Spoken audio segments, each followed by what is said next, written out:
There is a hierarchy of values that you have to wrestle with. That goes back to like having an integrated worldview. And so if you're not careful, you will have ambition that takes away from the things that you truly value, which is family and friends and probably some rest in there and stuff like that. So that's no secret what is good.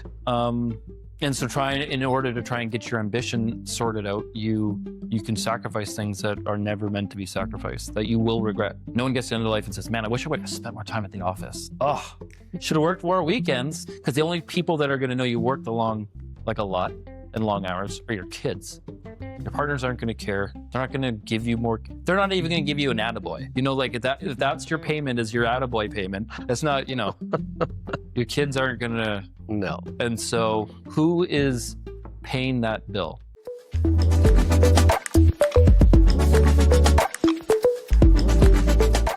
If you're building businesses, raising a family, and trying to live with purpose, this episode's for you.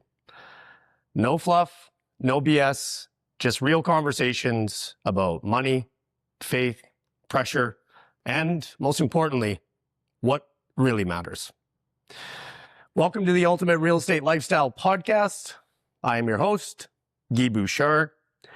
And today my guest is a businessman, venture capitalist, real estate investor, father of 6, and a man who leads by faith in a world that rarely rewards it. Colin, welcome to the show. Hey, man. Thanks for having me. So my first question for you is, when I'm dealing in business and dealing with a lot of my clients, we talk a lot about business. And as entrepreneurs and business owners, our life revolves very heavily around business. And you rarely get to talk about the personal side. So when you strip away all of the business aspect of your life, who is Colin Mullett?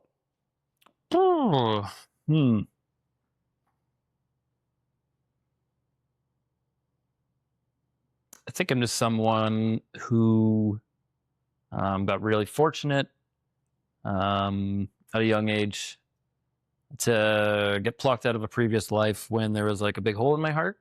And then, and I got fortunate enough to organize my worldview in a very cohesive way. So it's really integrated into my life.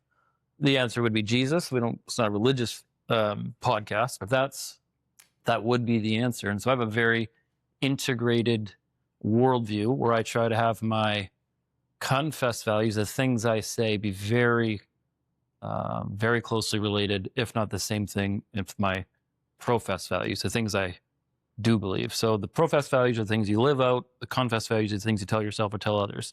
And I want those things to be the same thing, the same person. So to me, you get me on the podcast, hopefully he's the same person, behind in the business boardroom, or on site with a customer, or on site with the guys, wherever it is, I just try to be the same person. So, if you got to know me, that's what you would see.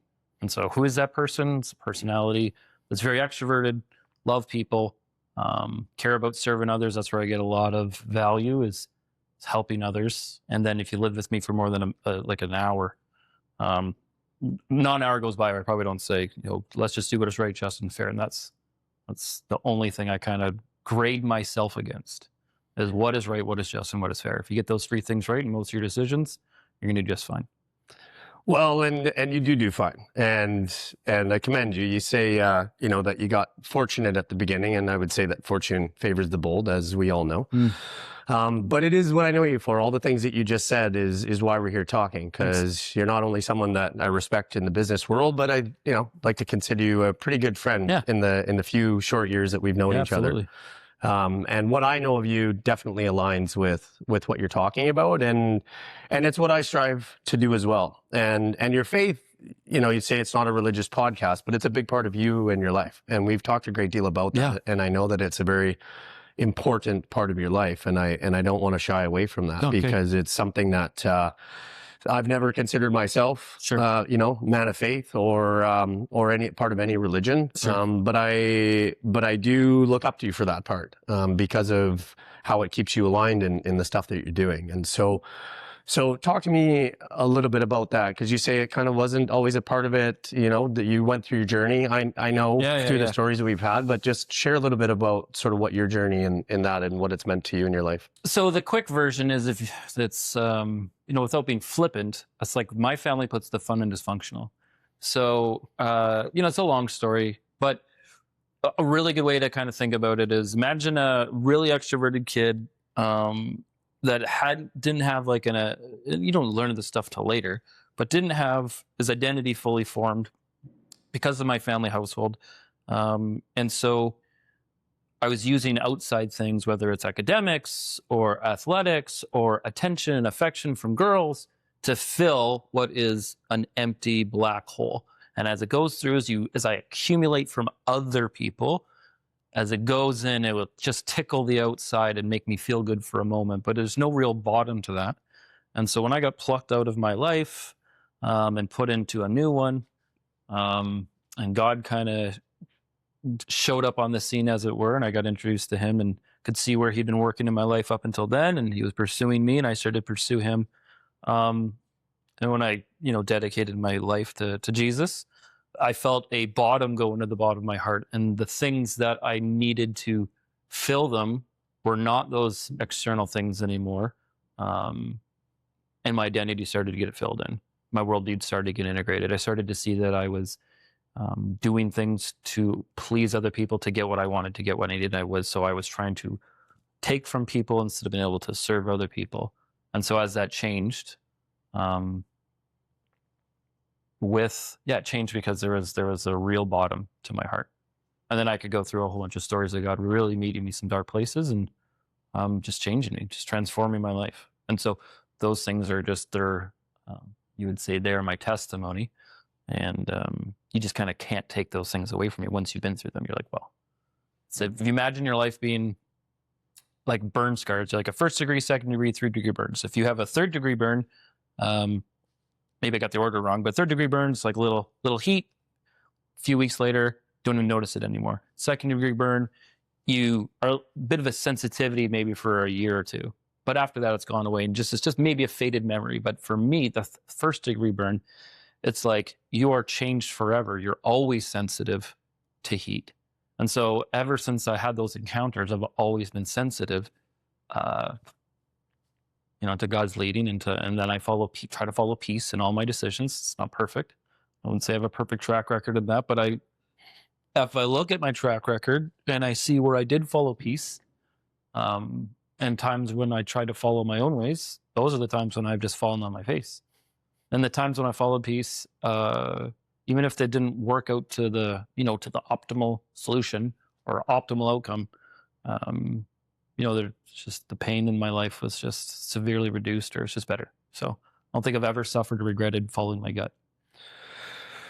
I don't think those who really know what path they're on would ever say that they were either. Sure. You know, there's a lot of alignment there. And the thing that speaks to me most about a lot of what you're saying and who you are as a friend is the serving people. And it's a big an altered course for me in my life and my business and my career as well, because, you know, I've experienced similar things. Sure. I know a lot of people that are trying to, you know, build businesses and find success suffer from the same thing. Sure. You know, you're chasing what you think is going to make you whole, only to find out that it's an empty pit and you can never get there. And it's always going to continue being something that you have to fill. None of those things transcend reality. No. None of those things are going to serve you if you're improperly imprisoned. Yeah, that's right. Right. They're like, that's not going to serve you. That's not going to transcend reality when you're in pain or you lose a child, or like, they're not going to help you. Money can, like, if you're, it's not going to help you at all. No. Yeah, that's not. Those are superficial. Yeah. And I find the more and more I build out my coaching business and lead my family and lead with my partners, I find that finding out what people are truly desire and what they're actually doing it for becomes the most important part of the entire process. And I don't really find myself being able to work with anybody anymore, or even having a relationship with people if they don't truly know what it is that they're doing, or at least are open to discovering it and to be going down that path, because it really can get you in a lot of trouble. It winds up with misalignment. And to your point, you aren't really heading towards a place of true happiness. I don't think we actually understand ourselves until we're later into our 30s and 40s, and you don't have enough reps in life. Your relationship with time isn't well developed to know what you want and know who you are. I don't think I'm alone in why you get to your 40s, and that's when you finally have this, oh man, what am I doing with my life? And then you ask, you're like, well, who am I? And you would say this is Maslow's hierarchy of needs and all that, but it's like one thing to study that stuff in school, completely other thing to live through it and go like, what am I here for? What's my highest and best use? What am I good at? What do I like doing? What do I want? You and I talk about that a lot. What do you want? And then if you have the ability to answer that, do you have the courage to answer, why do you want it? Yeah. Like, why do you want it? Is it for status? Is it for the same things I've been trying to accumulate? I don't think my story is that different from all of us. It's like we use external things to fill internal, but it's a void. It's a black hole. That's right. And I think some people, maybe some people are just way more put together, but I wasn't. Well, so I just, if I'm not ashamed to say I needed and continue to need Jesus. I'm not ashamed by that at all. You have nothing to be ashamed for. Yeah. And I do look back at the struggles that I've gone through my entire life, and it's very apparent to me that if I found my success or my rewards at too early of an age, it would have been a bigger fall. Sure. A further fall to the bottom. Yeah. And to your point, going through the life experiences and knowing what you're doing it for is a big part of that, which is why I respect you a lot about it. Thanks. You said something before we turned the cameras on, which is kind of funny because you said, you're talking about, people that refer to you as a guru or your self-status or whatever. You use the word venture capitalist. So like I've done some angel investing. I'm not sure that makes me venture capitalist. Well, it does because you dabble in it and it's what you look at. You've started businesses, you're in it. It's in the world. And there's people on the spectrum, of all areas of life, some who don't even know what that means to the people who we aspire to be. We'll call it not a spectrum, a strata hierarchy, and I'm at the bottom because I've done it. Okay. Spoken like a true humble servant. But what you said was funny was because, who's a guru? You refer to people as a guru. Yeah. And anybody at any level knows that they're not a guru. Yeah. Right? They're always referred to as a guru for the people that aspire to be them. But you said a funny comment that we're not even, in your 30s and even your 40s, you're not even a guru at walking. Yeah. Right? You haven't even accomplished 50% of the goal yet. That literally know more about walking than I do. You think about that. You could be a baby dropped in any place on the planet and you can't stop a baby from learning to walk. You couldn't stop them from learning the language. No, that's right. And yet that's natural. And yet to become an expert, that true guru, that's a lifelong endeavor. That is. Yeah, it was very funny. That is. I hate that label. You're a guru. Who's a guru? So what traits in building your businesses and sort of getting to where you are can you attribute to accomplishing them, which are also traits that stand in your way? What do you mean? Give me an example. Let me rephrase that. What traits helped you get to where you are today, but have also caused friction along the way? So I think that's the thing that comes to mind when what I think of is the word hunger or ambition. So I think especially as a male, it seems to me, obviously this is a generalization, but men have ambition. We get status from what we do and we feel good when we do things. And that's good. But there is a hierarchy of values that you have to wrestle with. That goes back to like having an integrated worldview. And so if you're not careful, you will have ambition that takes away from the things that you truly value, which is family and friends and probably some rest in there and stuff like that. So that's no secret what is good. And so in order to try and get your ambition sorted out, you can sacrifice things that are never meant to be sacrificed, that you will regret. No one gets to the end of life and says, man, I wish I would have spent more time at the office. Oh, should have worked more weekends. Because the only people that are going to know you worked along like a lot and long hours are your kids. Your partners aren't going to care. They're not going to give you more. They're not even going to give you an attaboy. Like if that's your payment is your attaboy payment, that's not, your kids aren't going to. No. And so who is paying that bill? It's like you can say there's I think there's, what's that saying? Something along the lines of the bill of regret or that saying anyways. It's like, no. Okay. So it's like, imagine you get a bill for working hard. It's like, well, wait till you get to the bill for regret. So same thing with being a present parent. It's like, man, I could be doing other things. Oh, it's costing my business. That's like, it's expensive. That's an expensive bill. Well, wait till you get to the bill for regret. Yeah. that's one that you right. can't And there's undo. only one person that pays that bill. Yeah. Well, I guess that's not true. You and your Everybody kids, does. you and your kids do pay that. Yeah. Yeah. And we naturally drift away. We drift from each other, but that's also natural. We're naturally like tribal. We're naturally, built for community, but we leak. We naturally drift away from people. We naturally drift away from our kids and our people we care about. And so if you don't create all that connective tissue when you're young, and then you expect to do it when your kids are adults, well, that's too late. Yeah. And, when thinking about what to name, the coaching strategy or the coaching group or whatever you want to call it, the ultimate real estate lifestyle, it really anchors in that. And it's not supposed to be the lavish side of look what you can have and look what you can achieve. It's really supposed to anchor you in what is your ultimate real estate lifestyle? What are you doing it for? When you achieve the ultimate passive income, what are you going to do with that time freedom? How are you going to spend it? But I think anchored more into what you just said is how do you intend to get there? Because that time that you spend getting there, that bill of regret at the end of it can just be too late, a little too much too late if you're not enjoying the path as you really get there and what we're doing it all for, right? So if you rank order your priorities, that should be pretty rigid. But what your ambition does is your ambition tries to rank order the outcomes higher than really what are inputs when you're younger. You got to input time with no perceivable outcome that you can perceive right now. And they are investments in your kids. They are investments in the connective tissue for your family. Yeah. And then they also, just like a business, they require maintenance. You don't just get to do it once and that's enough. Like this one time I took my kids out for ice cream, or this one time I took my kids for a drive, or I showed up to one hockey game. Tick.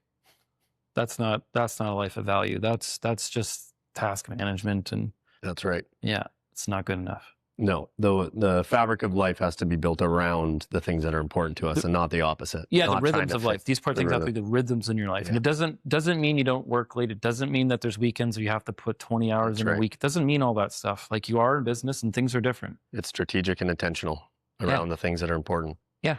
Yeah. And keeping your promises, right? We talk a lot in our family and our ecosystem of friends and businesses about we make a promise and we keep a promise. We own service businesses, and I see it really, really easily. It's like we answer the phone.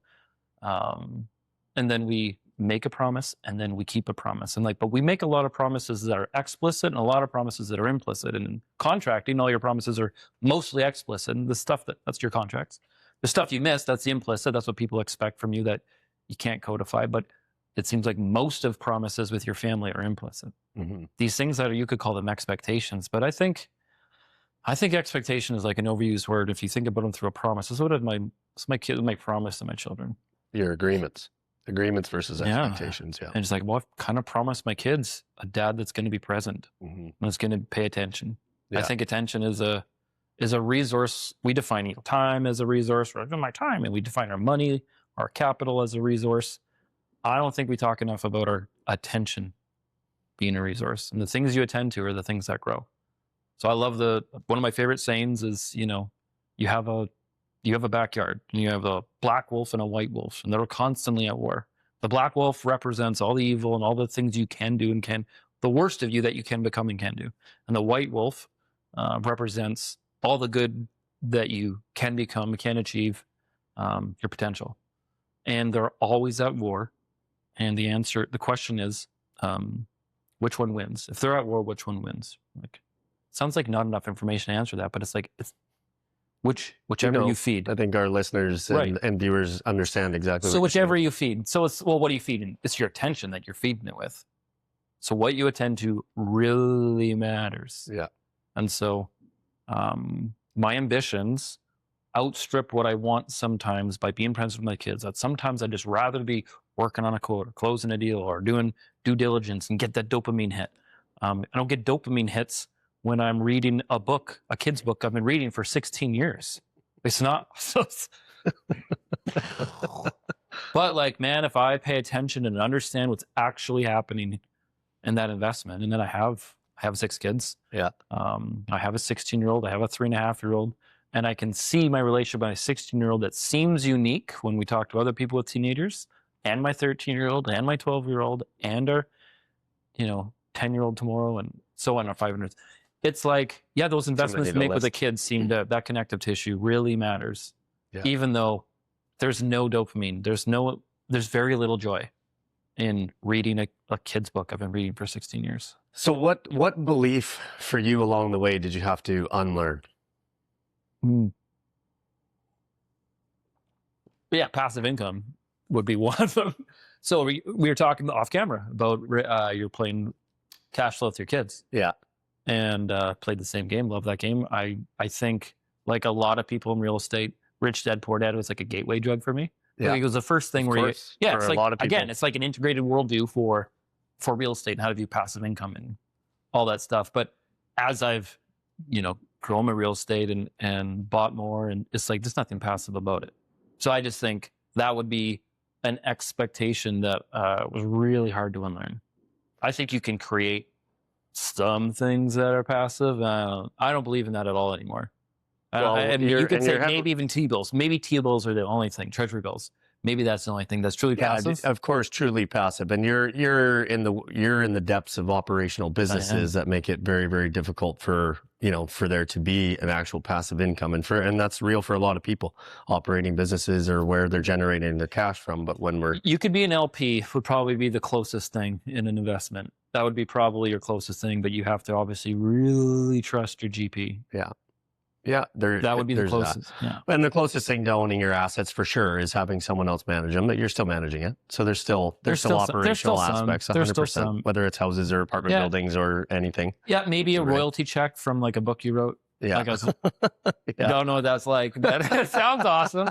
But maybe that's passive. But I just think, that's something. That's why I said passive income in real estate. I don't believe in that anymore. Yeah, truly passive. Truly passive, I don't believe in. No, I can see that. And I would say that if you're doing it passive, you're either being very, like, say an LP. Definitely no GP is passive. And if you have a passive GP, then... trouble's a brewing. Oh, man. Well, everything in life is subject to, like, the laws of thermodynamics. So it's all falling apart. Like, the sun is killing everything. Hey, you don't think it's killing your asset, you're an idiot. Yeah. You're just being fooled. Yeah. So... That's an interesting take. And it's something I've experienced as well on, getting distracted from what I'll call passive income or cash flowing assets. I think cash flow, cash flowing assets is like, well, that makes sense. Cash flowing assets. Yeah, that's passive income was kind of inside that Rich Dad Poor Dad was definitely part of the messaging is that this can be passive. Yeah. No, cash flow. Cash flow. That's why they call it the game. Yeah. But there's heavily invested operational aspects to cash flow, and then there's as passive as you could get in them. And so speaking about that, and not to double up on that question, but what do most people misunderstand about investing into business or real estate? How hard it is. I mean, real estate, I think, especially with, like, let's say this is my thesis. When Rich Dad Poor Dad was written, there wasn't the same amount of information out there. The internet was still a baby. Mm-hmm. So I don't think that, the MLS didn't exist. And so there was a ton of arbitrage just on information. There's a ton of arbitrage. And I think information arbitrage, I'm not saying it doesn't exist, but so many people are now interested in real estate. It's so picked over. It's so competitive because it's seen as something that is passive, at least it indexes against inflation. Mm-hmm. I just think it's really hard to get a solid basis, and your basis matters so much. Yeah. So obviously you're like, you can have an insight. Okay, that's an arbitrage or that's alpha, but how do you actually, the biggest win you can do is on the buy, getting your basis low. Yeah. That's going to solve half the problems you encounter, all the unknowns. It leaves, that's all your margin of error. That's all your margin of upside. That's how I see it. And it's just getting harder and harder and harder. Well, and the barrier of entry was high before because information was scarce, but now it's the opposite. Information's readily available, but now your barrier of entry is high because there's so many people in it. Yeah. And that's always going to be the case. It's like there's always some barrier of entry. Yeah. But I like your answer. Misunderstand how hard it is, which is a perspective that I think hurts me when may or may not hurt me. I mean, I know you're going to have a take on this, but it's something that I struggle with when advertising for what I'm trying to teach people. when I'm trying to coach or share information to help people understand whether it's a fit for them or the services that I have to offer to really help people. Yeah. You know, everybody wants to make it sound easy, and you're supposed to talk Sure. about all the wins and talk Yeah. about the things that are make it so easy yeah. and do it with other people's money and no experience, and it doesn't matter, anybody can do it. But I know that's not true. That's not true. And you know that's not That's true. not true at all.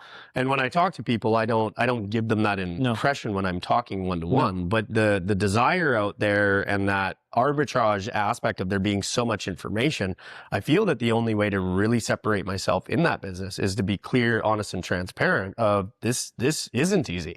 This is not. No. This is not an easy journey. No.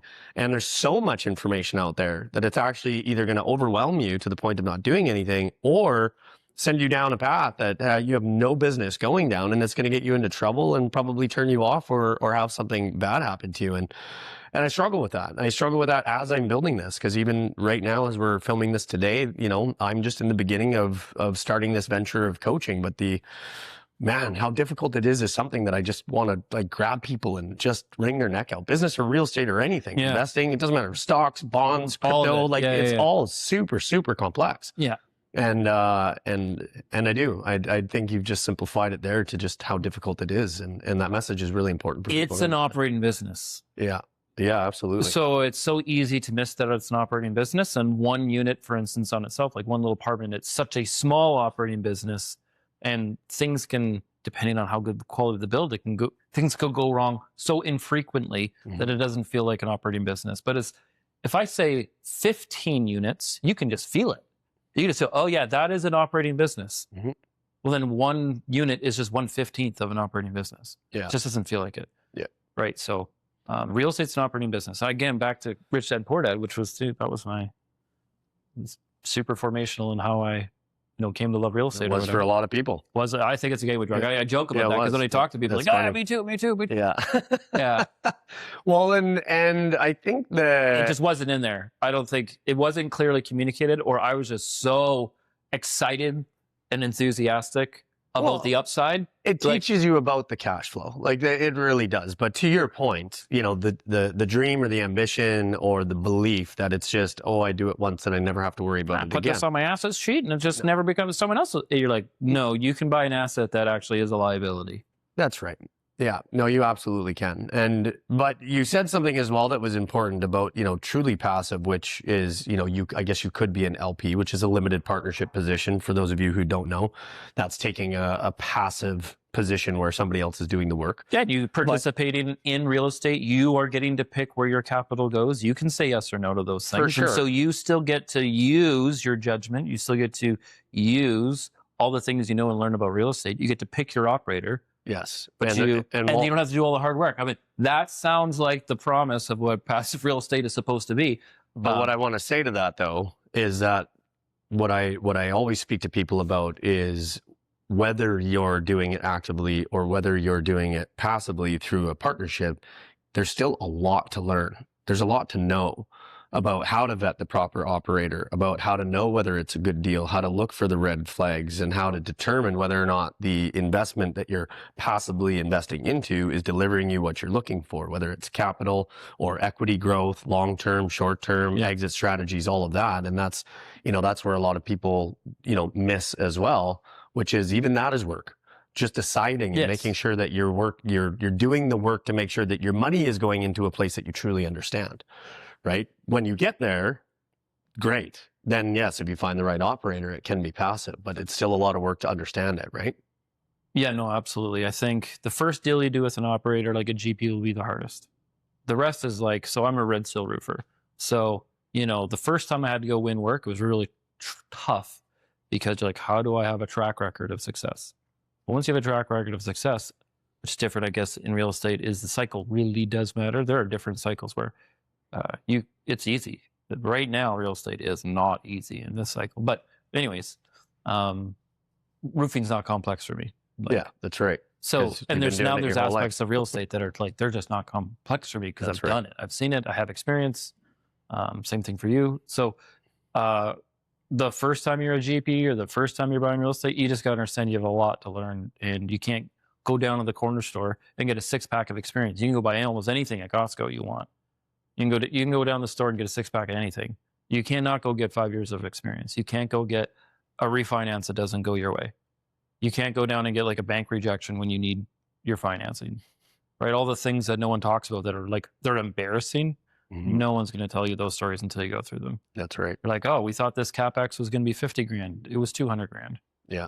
That my economic model is blown up and it's the first month of operating. Sorry. You know. And by the way, nobody cares. Sure. But, you got to understand that like, there's probably some good things coming your way that you're not expecting either.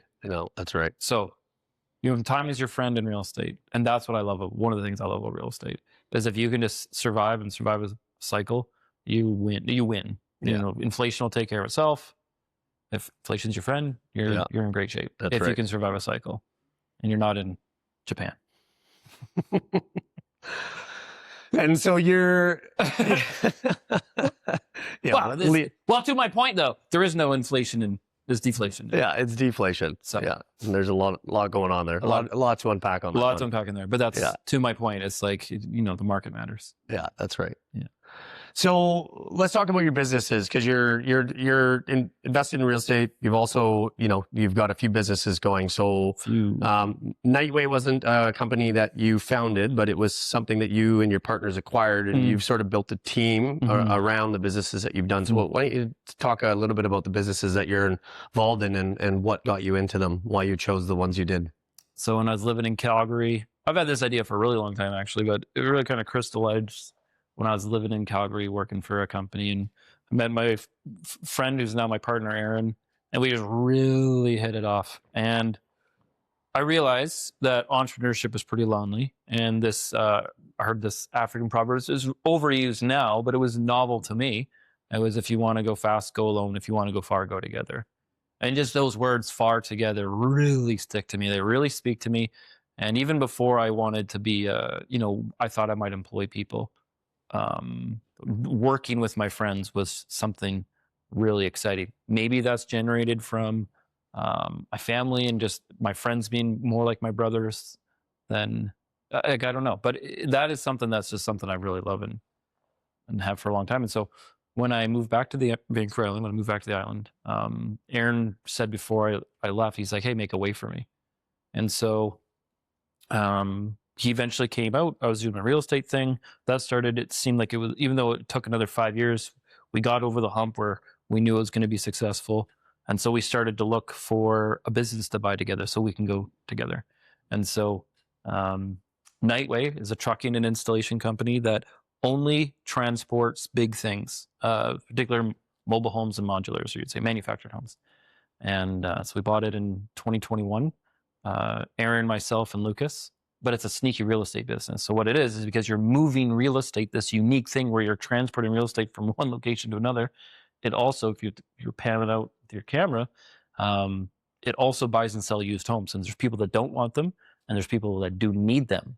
And there's massive arbitrage if you have somewhere to store them. And we're sitting on our industrial site here. It's a 26-acre industrial site we purchased.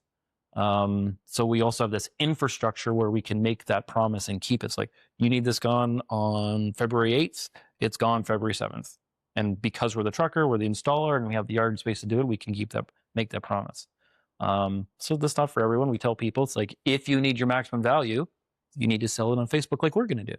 Because obviously for us to make a profit, we need to get it below market in order to sell it at market. Of course. That's just part of the business. Plus it's going to risk. Plus it's going to sit out in the rain and have no heat. And we live in a rainforest. So, that's a problem. There's some risk for us to take on, even if we get your building for free, even though we put 15 to 20 grand into each transport. So, Nightway was this really exciting opportunity. It looks like a service business, which it is, but it also has that real estate component. So then a year in, wasn't even a year in, we ended up having a death in the business. And so we were really struggling. That's a whole other story. I'm not sure if we want to get into that or not, but it was really hard. It's the hardest thing. I'm not sure what harder. I've gone through the hard things. So that was one of the hardest things, about the hardest thing. And we ended up bringing on a fourth partner, Jared, who's one of the most talented constructors I've ever met. So it's like a privilege to know him, let alone get to call him friend, let alone get to call him my partner. And so that has allowed Nightway to really dial into more construction services, which Aaron and I have a background in. We were already winning, but provide a wider range. And then we ended up getting a builder's license, developer's license. And then last year we got built a factory to build modular homes. So we actually have our own factory now and a different brand to build modular homes and sell them, place them. Yeah, and speaking of your 26 acres, we're not only on your 26 acres, but we're sitting in your first. This was your first fabricated show home, correct? Yeah, it's our show home. So this one was built. In order to get your certification, you have to do a project. You can't just get certified. That's right. And so we built this one to showcase what we can do. Yep. Do the high ceilings because people perceive in volume. Make it wide, but also we made it shorter and smaller because it's only 640 square feet because we built it with cash flow. Yeah. And so the smaller you build it, the less expensive it costs. So the less of your money you have to use. Yeah, exactly. So there's a little bit of just trying to be a little bit savvy. But yeah, this is a great unit for an ADU in someone's backyard, and we've sold a couple. So yeah. So it's awesome, and we'll go around. We'll get some footage shots of this stuff because it's pretty awesome. There's like a cutout going on right now. So yeah, there's a cutout happening right now as we're talking. So, right on.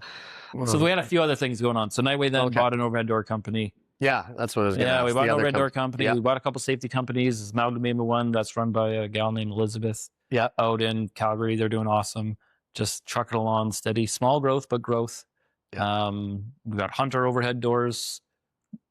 More techs than we bought it last year. We just bought a hydraulic repair company to repair, anything like cranes, moffets, forklifts, you name it. So same kind of idea. These businesses are answer the phone, have a promise to make, keep your promise. Really simple. Awesome. And so we partner with people that are really technically good, but are lonely because we understand how lonely it is to be an entrepreneur, and then want to see their kids because they're up all night invoicing and they're up all night just keeping promises. Yeah. Well, it's like, let's keep that promise together so we can share that business administration and all that stuff, and then we'll build something together and you can actually get your life back. Awesome. So call that more passive or whatever, but that's how those businesses work, and it works to varying degrees of success and yeah. So one other thing that you and I always wind up talking about a lot as well is how do you decide when to protect capital versus deploy it? Nah.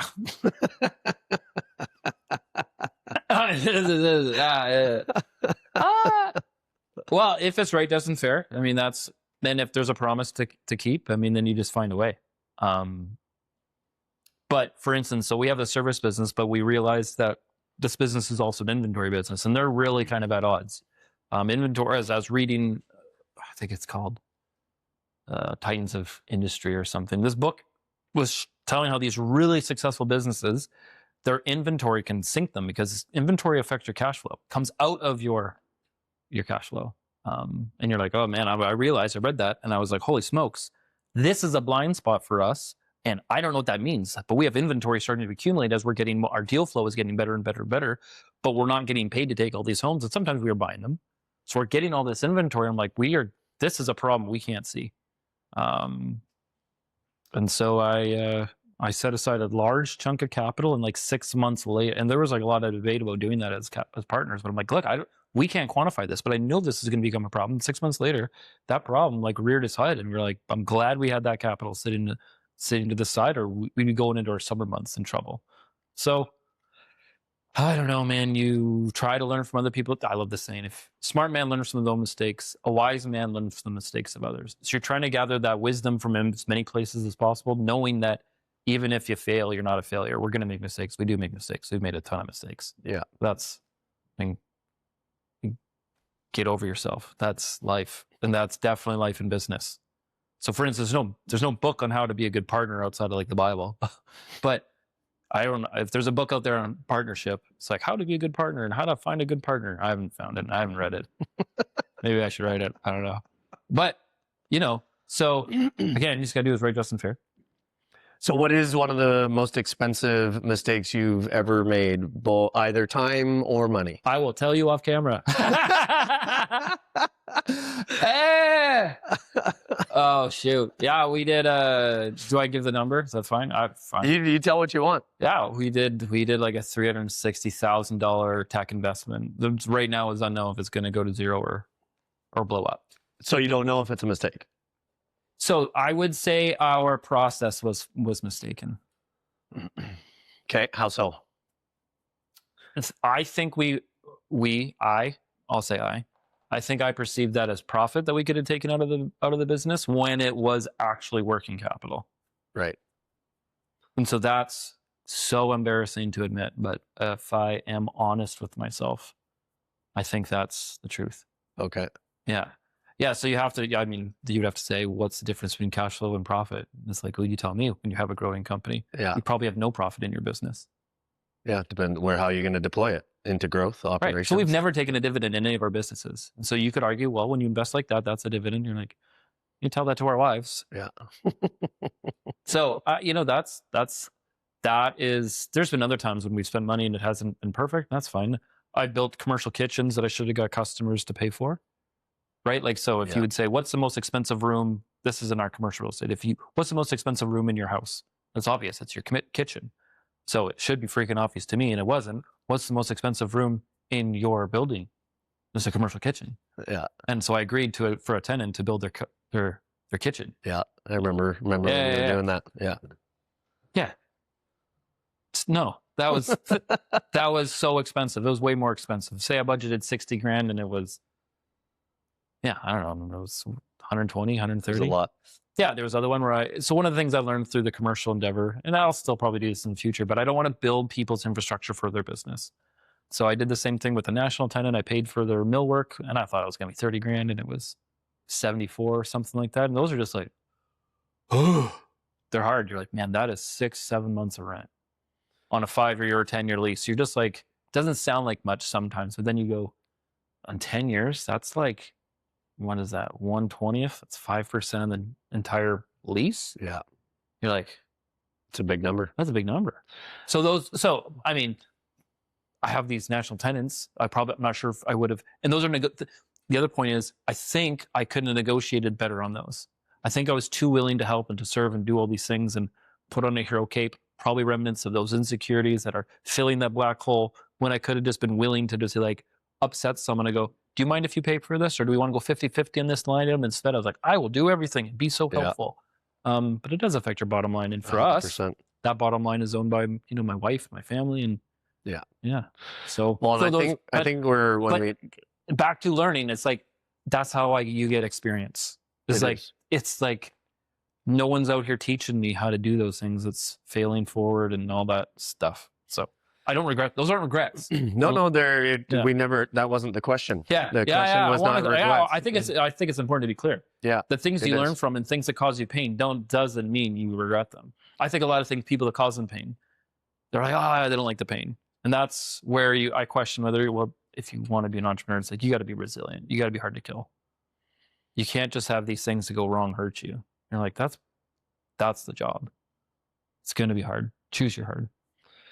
Yeah, and the capital that you're talking about on extracting, and when we deal with this in real estate all the time, it's, the temptation is to extract profits. That's what a lot of people have in mind. That's what you're trying to do. During renovations, when we're doing buildings, after refinance, even post refinance after 5 years. But we are heading into very different times where there's a lot more uncertainty, I think, now than there has been in this generation, where, the US dollar is in question, global economics are in question, what's going to be financing. And I think what's going to sink or swim, or help people sink or swim, is going to be their decision on how much money they leave in their business and how much of a buffer they do have.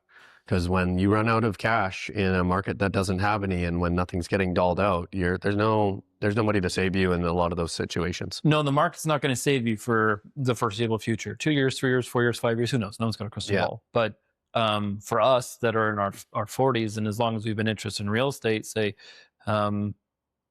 we've been in not a bull market. There's been periods of it being a bull, but it's just been going up. Mm-hmm. Whether it's up like this or up like this or up, it's still up. And now it's flat, declining. And so I think the people who are going to win are operators, Mhm. right? Again, that's people that make promises, know how to keep them, Yeah. not allocators that are. There was times when you can just go out fishing and it'd be easy and you can just fish, and it's like, no man, now you got to go into those treacherous waters. You got to be like king crab fishermen out there, right? You can't just fish in the lake and put your feet up and go huck fin. No, You you're gotta, putting your gumboots on. yeah. You're No, in the- you gotta get out there Yeah. and get after it. yeah, it's a big part of it. Yeah, you can't be a farmer. You got to be a hunter right now. So what's the biggest red flag that you see when operators or entrepreneurs ask for capital? I would just think you have to be curious. It was like, what's the why? Why are they asking for capital? How is it structured? Is it fair? You always think about how people manage their personal finances. Usually how people do one thing is how they do another, all things. Mm-hmm. So I think about things like that. People are pretty consistent across all dimensions of reality. So if you mistreat staff, you're likely going to mistreat your family. You're not like the same person. I think that's not entirely true. Some people are sociopaths at work. Yeah. Yeah, I think if you weren't, like a believer in religious stuff or God or anything, you would say that your gut is a pattern recognition machine. And so you have to trust your gut. Yeah, you'd have to, if you're going to deploy capital on other people, you have to do all your research, but you have to listen carefully and then trust your gut and just be okay losing out on the FOMO. So FOMO, right, if fear of missing out is going to be a massive reason you invest something when you shouldn't. And so, and I've been trying to think of times when people make decisions in desperation or FOMO and make good decisions. It seems like the universe conspires against us that when we're desperate, it does not work out. Now, if you got grit and you're just out there in desperation, like working your butt off, that works out. That's different. But when it's different, it's not making decisions, it's working. Yeah. But when you're making decisions in desperation, it seems to me that never works out for you or anybody around you. I've been trying to think of what the reason of the connection is, but that just seems to be the way the world works. And if you get lucky once, you ain't gonna get lucky twice. If you get lucky twice, you ain't gonna get lucky 3 times. Like it's not, eventually, that's like betting the farm. It's like bet the farm and you come up winning. And you do it again. It's like eventually, if you're always betting the farm, you will lose the farm. Yeah. There is a time to like press go, and there's a time to like be wise. You can't just bet the farm all the time. So sometimes the way you got there is not the way it's going to keep you there. And do you think most business failure is strategy based or character? No, I think sometimes you just get caught. I think sometimes like a refinance doesn't come through because the character on the other side of the table. I think those things are true. I think how you should see the world though is that it is your responsibility. If you want to consider yourself high agency, you have to own everything. And that's really, really painful if you feel like you're the only one doing it. But you have to do it because you're responsible for you. You can't learn anything if you blame other people if you're a victim. Victim mentality is direct. It's like a cousin of entitlement. They're the same. Both of them say, you owe me something. And the world owes you nothing. You're not entitled to anything. You're not entitled to housing. You're not even entitled to clean water. Now, as a people, we want to say these are our rights so that we protect them instead of baseline. Yes, I get it. But, what are you entitled to? I was like, not much, especially once you're an adult.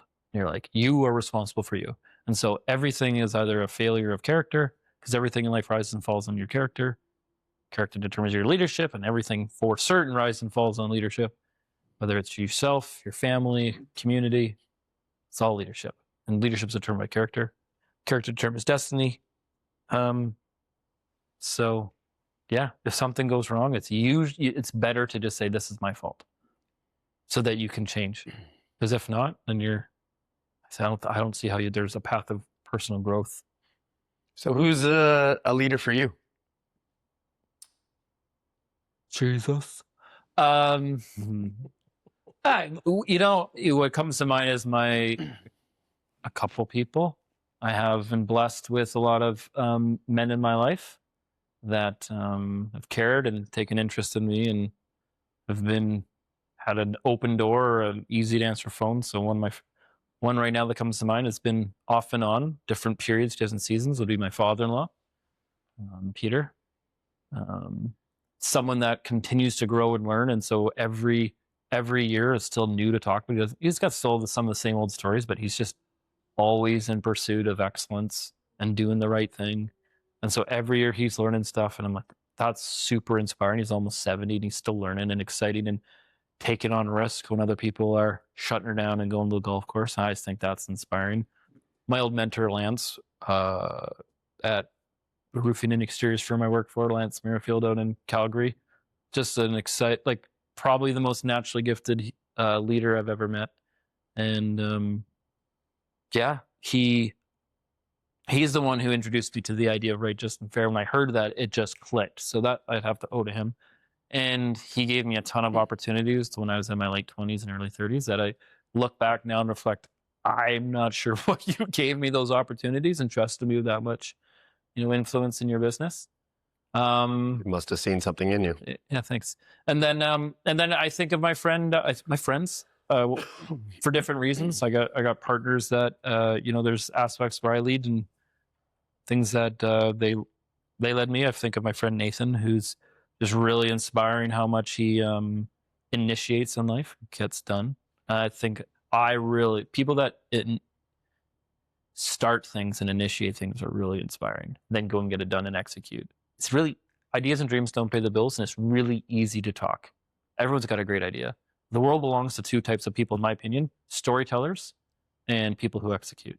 And so I think of my friend Nathan as just someone who goes out and executes.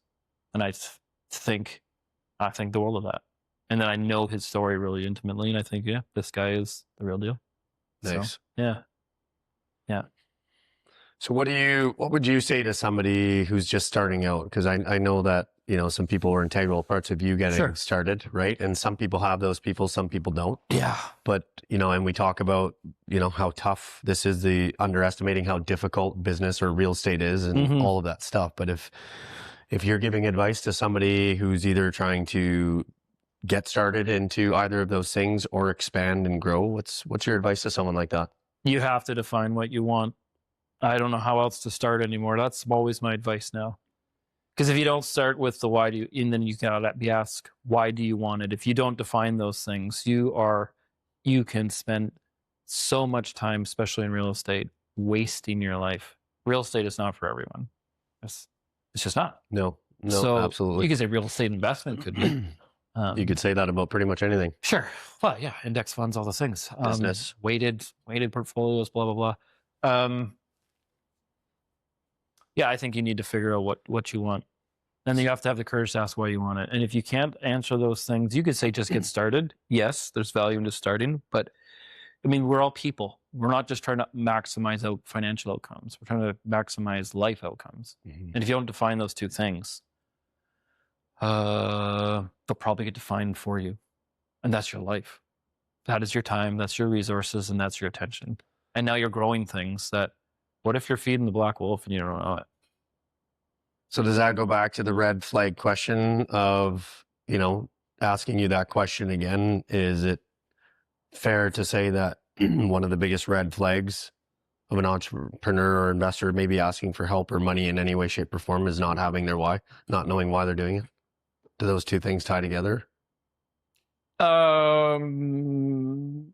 Yeah, if you ask someone what their why, why, and it sounds like BS, you can either keep asking until they're vulnerable with you and tell you the truth and they're transparent. And if not, or maybe they just don't know yet. They might not know. And that's not, they might execute. There's lots of people that get financial good outcomes and they end up with a crappy life. And yeah, someone that sacrifices their family to win in business, might be a good financial partner. Yeah. Because they're going to win, but their life is eventually going to blow up. Yeah. And you might not want to be around when that does. When the pieces scatter. So, that more falls into how do you want to treat people? So you want to support people, even the people that come across your path that are maybe sociopaths, give them a grain of truth or just say no politely or ask deeper and it might reveal something about them that they didn't know. And so that's, if you're asking me personally or if you're asking me for your audience, it's you just have to listen. You have to pay attention. The people on the other side of the conversation still live individually, even if they appear wealthy or no one has it all figured out. They still probably are struggling and defining their why or defining who they are, trying to figure it out. It'd be nice to know those things. Other people don't want that. They want a transactional relationship. They just want to know that, like, what's the ROI? What's my basis? And that's fine. If you want to live like that, that's fine. It's not how I live. I don't care. Like, I don't care. It's pretty easy to make money if you keep your promises. It's not hard. Well, it's not complex. I shouldn't say that. It is hard. It's not complex. It's pretty simple. We always conflate simple and easy, but it's pretty simple. Yeah. So leadership at home, and you mentioned trying to keep it even keel all the way around, but leadership at home versus leadership at work, aspiring to get to being equal in all places. Sure. How is that dynamic sort of changed or evolved over time? Well, I got married when I was 26, so 25, 17 years. So I didn't ask you the date. Yeah, it's all good. But it's my own mental math. So, like, what has changed is, like, well, I've changed for one. Of course, yeah. Right? So, like, if I read 10 books by the time I was 25, I've read.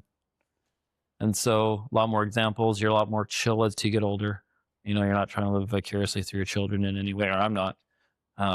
So how has leadership look different? I mean, I think my priorities have just continued to get more and more refined, defined, and I've been fortunate to watch myself. I think I have a few superpowers. One of them is just being self-aware and processing myself really quickly, my emotions.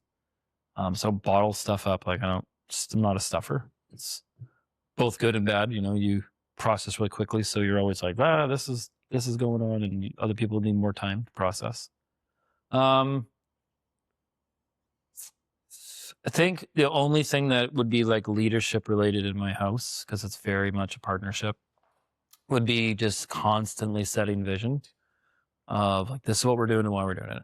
And recently just achieving so many of the family goals. Like, we keep a family journal, we keep family goals, just seeing them all kind of come to fruition and into the season of harvest has been very, because my wife had the courage to walk with me, right? So the deal was, look, I'm going to jump on a plane, and I want to go fast, but I'm going to agree that you get to be the parachute and you get to you get to kind of pump the brakes. And she's had the courage to, she does not have the same risk tolerance that I have, but she's had the courage to walk with me through all these risky things we've done, bet the farm. Like, we did bet the farm more than once, doubled down, and those have gone really good. But that's stressful when you're a wife, and you know, you go from a big salary to no salary for 17 months. Those things are stressful. And so she's had the courage to walk with me, my wife, Carrie. So my job and all that was just, this is why we're doing it. This is how it's working out. When I made mistakes, just really being quick to, hide things. So she knows everything. And I think that would be maybe leadership, like setting the tone for vulnerability, but that's how we both live. That's both of our values. So that's really the only thing that comes to mind is, I was always going, like, this is where we're going. Like, I know it. This is why we're doing this. This is how I believe it's going to work out. And because it was so taxing, the journey, but we did it together, and my wife had the courage to walk with me. So I didn't, like, get to the top and be like, see, I told you, come up with me. We arrived together, and that's so good. It's been so healthy. And I know that's not the case for everyone, but and there's a lot in that, of course, yeah, for all of us. Yeah. Anybody with a relationship, anybody with a business, hard, trying to balance out what, Mm-hmm. if you could, and I know this will be tough to ask, but if you, and maybe you did answer it, but if you could attribute that to one most important thing that you never wavered on, what would that be? So a lot of people say, like, have hobbies with your your wife or whatever, your spouse. I'm like, sure. But me and my wife and I have the same values. Now, most people have the same values, but you also have to weight your values, rank order them the same way. Everyone values friends. Everyone values family, but you don't rank order it all the same. And so that was really apparent, even when we got married, how we got married, and we always had bad experiences going to people's weddings. And this is for instance, and having to pay you $300 or $400 or whatever for your outfit. And then they don't have food, so you get hangry throughout the day. You're like, this is miserable. So we just, as we got married, we're like, let's pay for everyone. We had a big wedding party, 10 on each side. And we paid for everyone's outfit. And then we made sure everyone had food, so they had the best time of their life. It wasn't just a day for us, it was a day for them.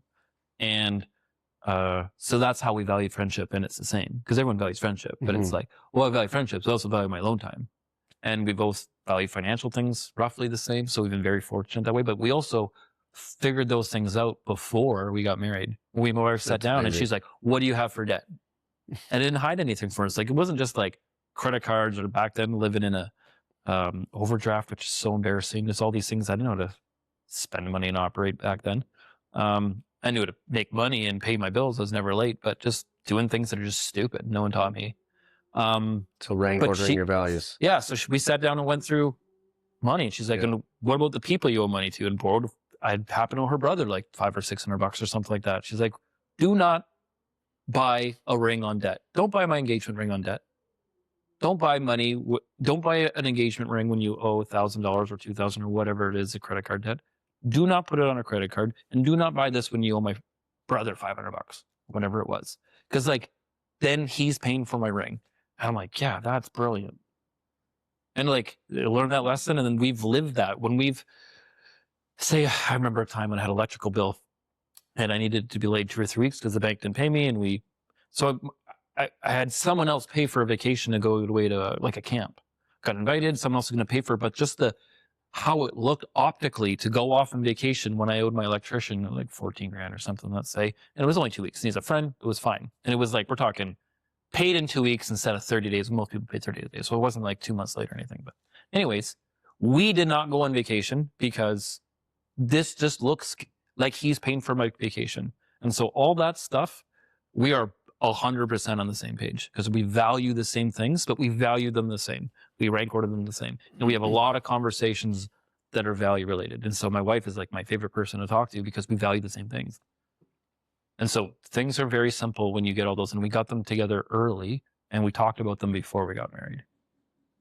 Awesome. Yeah. So I think for us, that's made all the difference. And she's my friend. I was interested in her. We had a friendship before we had romance. That's something not a lot of people can say. Yeah. It's a very valuable thing. I used to say to her brother, I was like, I should marry someone like your sister. Not your sister, someone like her. But she's awesome, but someone like her. And then, and then eventually like the romance like budded. You're like, oh yeah, that's someone like Carrie. Just marry Carrie. Yeah, just her. Just her. Just her. Oh, that's a pretty good shortcut. Wasn't so obvious. And where do your Christian values, where do Christian values, yours or others, clash with hustle culture? Probably identity. So what are you getting your identity from? So for me, it's like, I'm not trying to get my identity from those external things. I'm trying to get them from who God says I am. And who God says I am is enough. And when I function out of my insecurities, I'm trying to get them from external things. You think of me, the people listening to this thing, the annual thing, like whoever. And those things will never fill or satisfy. And it's the only thing that I've found that creates contentment, peace, whatever you want to call it, that category of words is identity in God that He provides, whether I'm a failure or not, whether I do. Yeah. So what did God have to break in you? I mean, He's still breaking stuff today. What are some of those things? The ones that mean the most to you, the ones that you're aware of the most. For me, they would have been insecurities. Yeah. That would look like to other people. I call them habits of insecurity now, because sometimes the habits last longer than the actual, thing does. Those insecurities were just what I get value from. So athletics, academics, I'm smart. I'm smarter than you. My grades, all the things that are someone giving me a scorecard. How many girls like me? Did she look at me or not?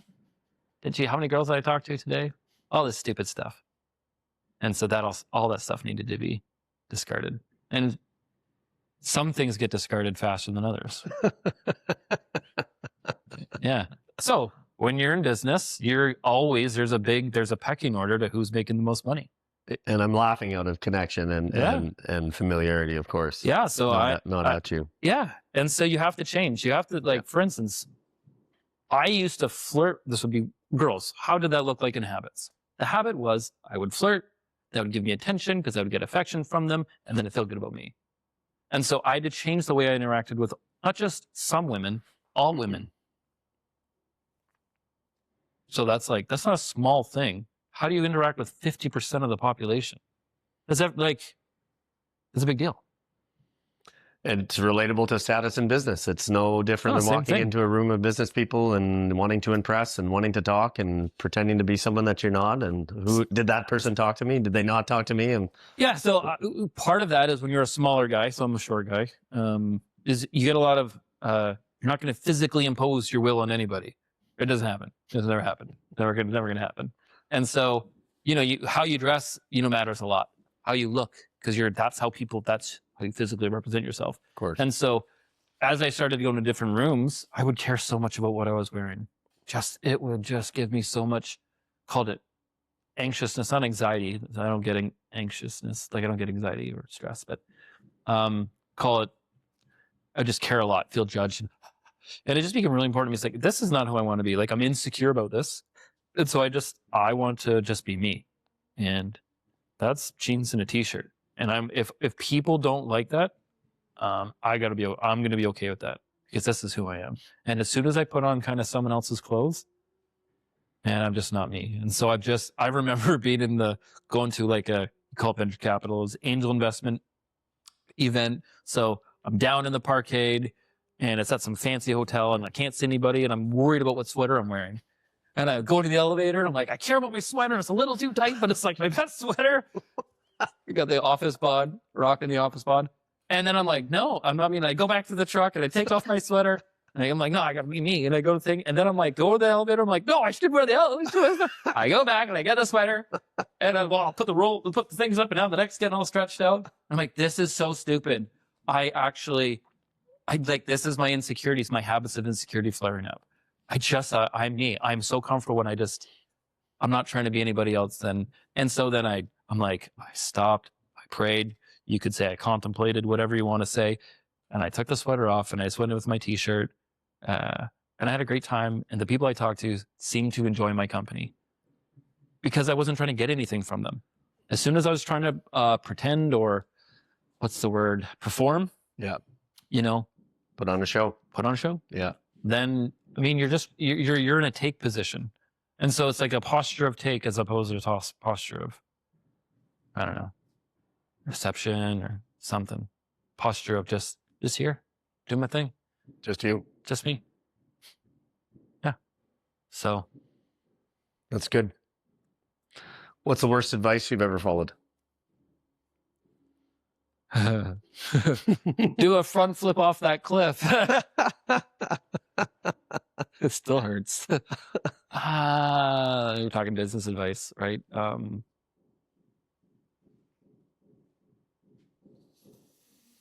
Geez, man, I don't know. I'd have to think deeply. Nothing comes to mind. I really can't think of anything. I'm not saying I made a lot of mistakes, but I've been taking a lot of business advice. So what's the best advice you've ever followed? Read a lot. It seems to be the common theme between all the people that have sustained success is like read. Yeah. Never stop learning. Yeah. Be curious, all that stuff. It's all the same category of like, it's humility, right? It's like, I don't have all the answers, so I'm just going to keep reading. I'm going to keep learning. And there's always, I don't know everything, so I'm going to keep learning. I think that's why reading is so important. And so, yeah, everyone that seems to have made a mark on history or their family in a positive way has always been a deep learner, deep reader. Learn, and not just new stuff. Read this, read all the stuff that survived time and survived more than one cycle. And so, besides the Bible, what's the top book that you would recommend, or that just comes to the top of your mind for having that everlasting impact? It used to be Rich Dad, Poor Dad. And I'm not sure I agree with that anymore. It used to be because I could see that it was integrated, but once I got experience, I could see that it's not great. So what I really like right now is Psychology of Money by Morgan Housel. I want to listen to Morgan Housel talk. This is a guy that is practicing what he's preaching. He's reasonable. He's integrated. And I love the simplicity and I love things that are applicable to everybody. So I think Rich Dad Poor Dad is not applicable to everybody. And I think a book like, Maybe it tries to be. yeah, trust everyone should do real estate, for instance, and I don't believe in that at all anymore. Like not even close. But I think a book like Psychology of Money. Another one would be The Slight Edge.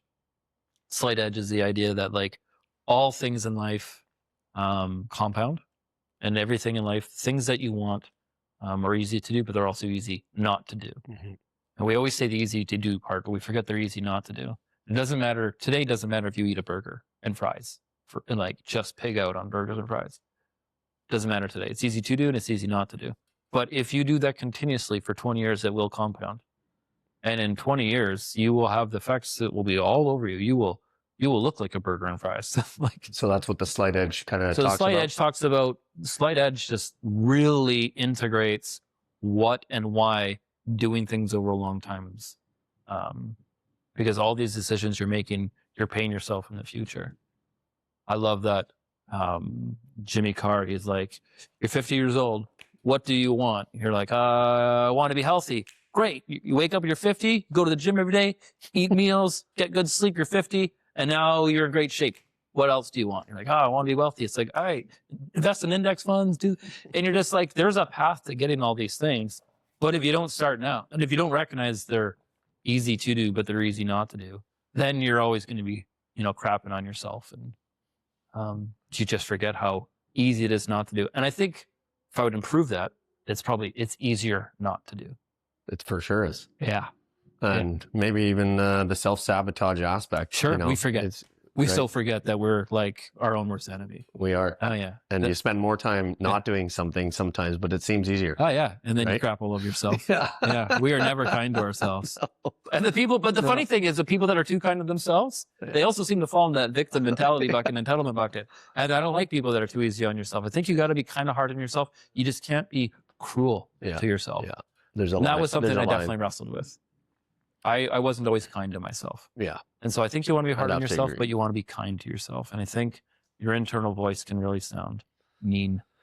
I would have to say that's probably one of my biggest improvements or my biggest breakthroughs over the past year or two has been that. Just switching. There's criticism, there's motivation, but there's a cruel way to do it. And then there's a kind way to do it, right? Yeah. Do not abdicate responsibility by being kind to yourself. That's something else. Yeah. And we're talking about when you're someone who is hard on yourself and has high expectations, things don't go your way and you fail.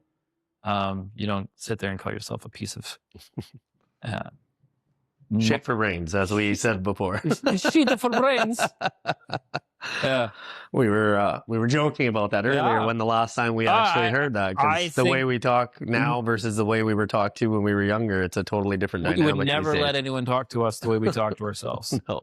Yeah. And yet we tolerate ourselves. Yeah. So what's the one non-negotiable habit for yourself? Yeah. Time with my wife. Okay. Yeah. Nice. Yeah. Yeah. Saturdays, I don't think I've missed. So Saturdays I make breakfast for my family. It's called bacon breakfast. So get up earlier than everyone else, cook bacon, have bacon breakfast, give my wife. And I don't think I've missed a Saturday in 8 years. Good on you. Doesn't matter what. Whether my daughter's got to get up at, she's got to leave at 5 o'clock for sports or something, I'll get up at 4 and just so she knows that her dad loves her. Yeah. And so when I do have to make sacrifices with time and I do have to miss things because the promises I've made and my wife is on board with, but, business calls, my kids do know and they have referenced that. It's like, well, yeah, but dad never forgets bacon Saturdays. Nice. So yeah, bacon breakfast. So I think, time with my wife, but that's also like definitely a habit that is just non-negotiable. Nice. Yeah, I'd love to say I read my Bible every day. That's not true. Pray every day. Not true. Although I have a prayerful life, but yeah, definitely those would be the non-negotiables. That's a good one. I like that. Yeah. So what would you say to a man or woman? Yeah, sure. That's maybe winning in business, but losing themselves.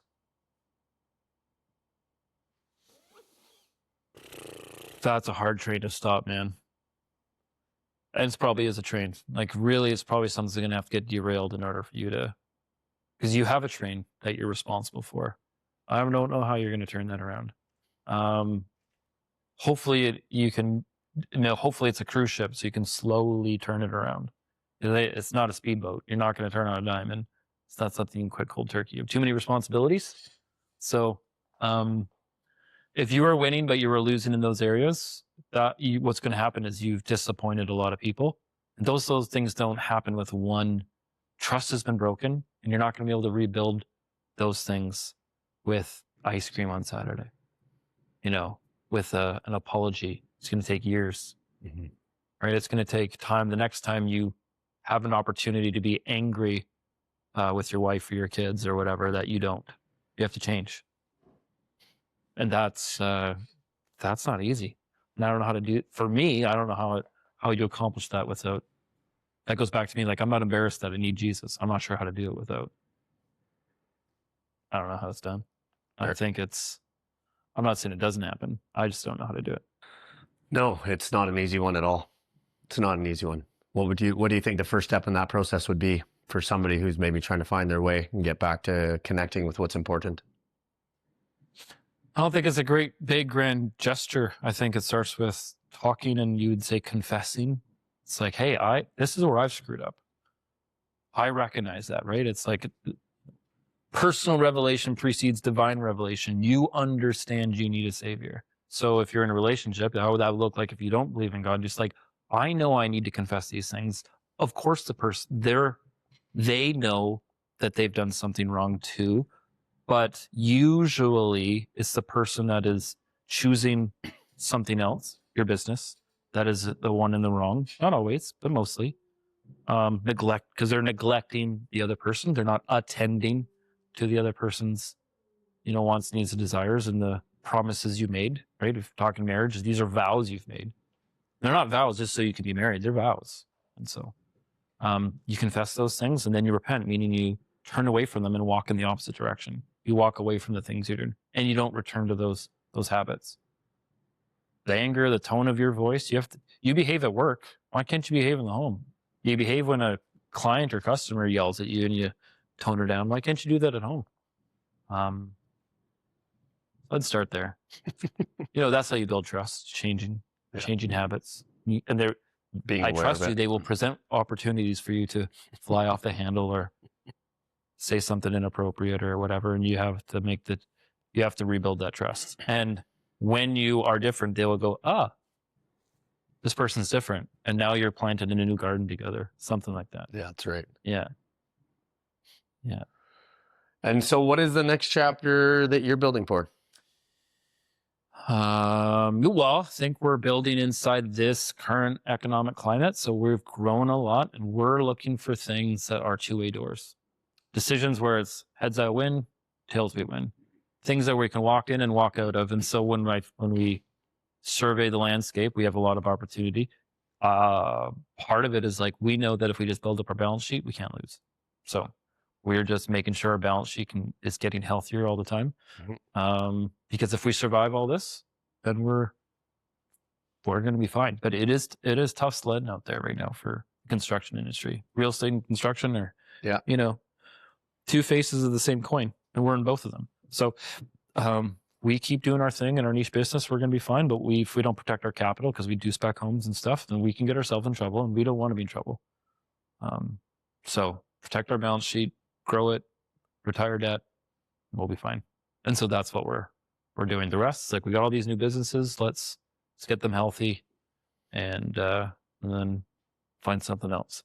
So yeah. I have a lot more questions, and there's a lot more things, but I know that you and I we can talk forever, and we can expand on a lot of those subjects. But what I'm really hoping everybody got value out of today was really pulling back the curtains on the human side of the business. Yeah. Right. And that's why I value a lot. I value our friendship. I value as a leader. I know a lot of people around you do. And it's for the way that you walk the walk, and hold yourself high, hold yourself accountable. And hopefully that was the no fluff, no BS look at some of the things that are truly going on in the man or the woman behind the business, behind the chase of the things that we're trying to accomplish in this life, in this business. And I know you're doing a great job, and I know that that you'll continue doing it. So tough times of sledding is just another bump in the road for us as entrepreneurs. That's and right. I just want to thank you very much, Colin, for coming out and doing this, or allowing me to come and do this. We'll take a look around your factory and love to promote you and your business in any way that you're doing, and surround myself with more people like yourself. Thanks, man. And that wraps up another episode of the Ultimate Real Estate Lifestyle. And I want you to take some of these lessons away when you're in your journey, because it's really important that we're not just chasing the dream or the ambitions of what we think is filling that void unnecessarily. Remember what's important in everything that we're doing. And we'll see you on the next episode. Bye for now.